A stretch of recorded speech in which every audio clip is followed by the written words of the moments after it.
这一期我们要谈盐，盐是什么？盐是氯化钠。平时我们在探讨盐和健康的关系的时候呢，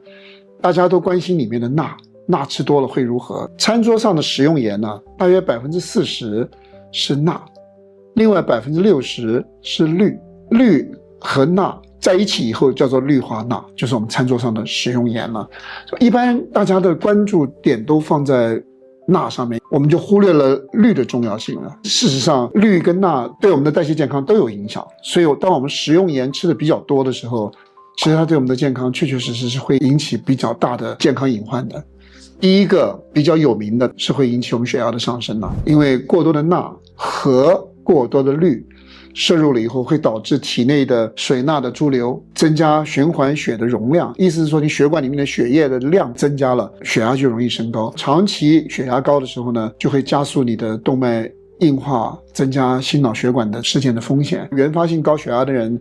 当医生在给我们开药吃的时候，第一个开的药叫做利尿剂。利尿剂就是让我们身体能够排掉多一点的水，对我们血压的下降会有帮助。其实你不如食物里面的盐少放一点，尽量减少食物里面的盐，你身体里面保留水分就会变少了。它的效果其实结果跟吃利尿剂是一样的，所以你在饮食上是可以做出这样的改变的。另外一个，高盐饮食跟胰岛素抵抗跟2型糖尿病的风险其实是有关联的，因为高盐饮食它会影响一种激素叫做肾素啊。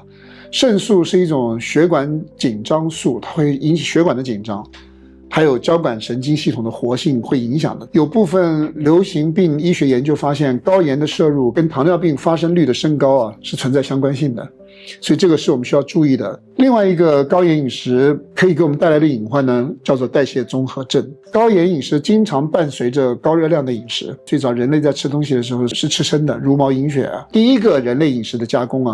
就是烹饪的，把食物煮熟了吃，烤熟了吃，这是第一个加工形式让食物更容易被消化。人类加工饮食里面另外一个添加剂，最早的添加剂就是盐了，让食物变得更好吃更美味，我们就容易吃的比较多。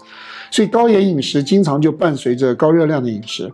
它比较容易促进负型的肥胖高血压啦、胰岛素抵抗啦、负型肥胖、高甘油三酯经常就并存在一起，形成了一种现象，叫做代谢综合症。代谢综合症可以显著的增加心血管疾病，还有早发心梗的风险也会提高的。所以这些东西呢，跟高盐饮食呢是有关系的。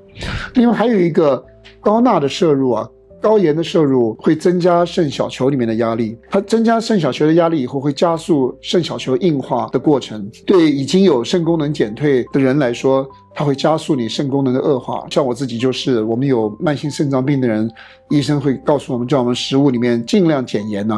因为钠对我们肾脏的伤害是比较大的，要保护我们的肾脏，我们去少盐的饮食是很重要的。我当初决定改成1日1餐也是因为这个原因，因为我1日1餐以后，无论如何我吃的量自然而然就会下降了，这是我减盐的另外一种方案。另外还有一个高盐饮食带来的问题呢，大家平常比较不知道的就是高盐饮食可以增加尿钙的排泄，就是你身体里面流失的钙随着你的尿液会把钙给流失，长期来讲它可以导致骨量的流失，所以它可能带来骨质疏松的风险。高盐饮食，世界卫生组织推荐成年人每一天钠的摄入量不超过2000毫克，2000毫克的钠相当于大约5克的盐。我们吃的食用盐叫做氯化钠，氯化钠里面只有40%的钠，所以5克的40%就是大概2000毫克。所以我们不要把钠和氯化钠混为一谈了。如果你肾脏不好的话，恐怕你需要减到越低越好。很多人其实在实际的饮食当中远远超过这个量的。那么如果你喜欢吃精加工食品，如果你喜欢吃外卖的东西，然后你食物里面还有很多的味精，还有用了很多的鸡精，你在不知不觉当中摄入了很多隐藏的氯化钠，那么你摄入的盐会远超过你以为的。所以尽量自己在家做饭，尽量少用混合调味料，这种咸菜啦、咸肉啦、腌肉啦，它们含食用盐氯化钠的量都非常的高。如果你对于盐你很难控制的话，对我们肾脏不好的人来说，用低钠的盐是一种选择，这是大家可以考虑的。我们要讨论盐的话，我们的血液甚至于我们的泪液，我们流出来的汗，我们身体的体液全部都是咸的。其实你去看其他的脊椎动物猫狗羊牛它们体液也全部都是咸的。其实动物啊体液是咸的，它是来自于进化。人类的血浆还有细胞外面体液的钠的浓度大约是135到145 millimole。我们看人的身体其实对钠是有根本需求的，但是呢，你现在去研究古人类的食物，人类考古学家他们是透过研究古时候的狩猎部落他们的化石啦、他们的牙构啦、他们的生活环境去分析去推测，在农业社会以前渔猎为生的时候的人类，他们每一天平均钠的摄入量大概只有600到800毫克一天，相当于1.5到2克的盐。这是因为当时主要的食物是天然的动物肉、野菜啦、坚果啦，所以食物当中钠的含量比较低，没有大规模的食盐的加工，没有保存食物的这种需求，所以呢，来自于天然食物里面的钠本来就比较少。农耕文明诞生了以后，人类开始用盐来腌制食物了，可以储存啦，可以调味啦，可以保鲜啦，这个时候的钠的摄入量就开始大幅度的增加了。在现在这个年代，现代全球成年人平均盐的摄入量大约7到12克一天，这个远远超过人体生理的需求的。我们中国人的平均成年人的盐的摄入量大约一天10克，这是非常高的量了。所以很多学者也认为，这是为什么现代人高盐饮食导致高血压、心血管疾病很普遍的一个原因啊。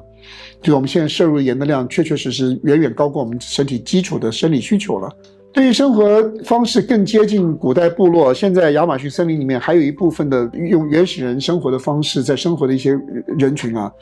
他们去研究他们的生活方式，他们尿钠排泄极低，这个部落里面的人很少有高血压和心血管疾病，他们的血压随着年龄增长呢，血压几乎不会升高啊，所以这个跟现代工业化的社会形成了非常明显的对比了。结论是什么呢？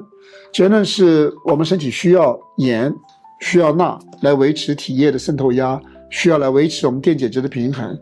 但是人类在大部分进化史当中只摄入极少数的盐，所以为什么在公共健康的领域里面，控制盐的摄入一直都是一个很重要的引导方向啊。所以我们想一想看，我们现代社会的挑战呢，我们现代社会大家口味都比较重了，我们平时日常生活当中食用盐已经用的比较多了，比我们实际身体需要的已经多了，然后再加上各种精加工食品，再加上各种调味料，说实在话，我们已经不知道我们的孩子、我们的亲人每一天究竟吃了多少钠了。所以这种现象跟现在有这么多代谢性的慢性疾病，高血压啦、心血管疾病啦、胰岛素抵抗啊，它们都有非常强的关联性的。所以真正对我们比较有利的策略，真的是尽量在家自己做吃的，尽量减少精加工食品的摄入。聪明的人选择少量的味精，聪明的人不选择用鸡精，尽可能的减少钠的摄入量到一个合理的水平啊，这样子来保护我们的健康，才是比较合逻辑的饮食结构啊。